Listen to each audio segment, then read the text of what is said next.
بڑھاپے سے پہلے جوانی اور موت سے پہلے بڑھاپے کو غنیمت جانیے۔ جو شخص اپنے ہر کام کو پسند کرتا ہے اس کی عقل میں خلل آ جاتا ہے۔ فقیر کو صدقہ دے کر احسان نہ جتانا بلکہ اس کے قبول کرنے کا خود احسان مند ہونا۔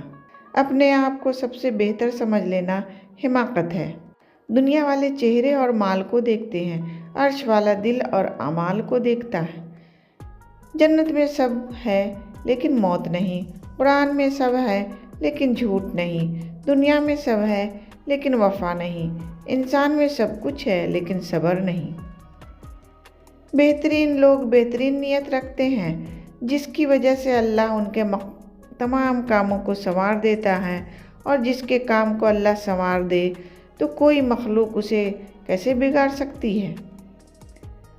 جب ٹھوکریں کھا کر بھی نہ گرو تو سمجھ جاؤ اللہ نے تھام لیا ہے۔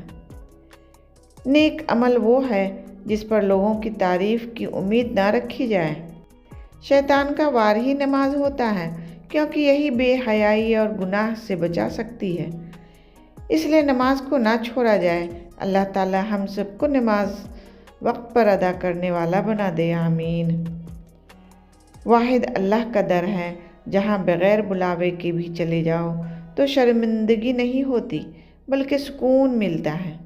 جن کو تھام رکھا ہے خدا نے وہ لوگوں کے گرانے سے گرا نہیں کرتے۔ سب سے اچھا وقت گزارنا ہے تو پڑھو لا الہ الا اللہ محمد رسول اللہ۔ جس کو بھی سینڈ کرو گے وہ لازمی پڑھے گا اور ثواب آپ کو بھی ملے گا۔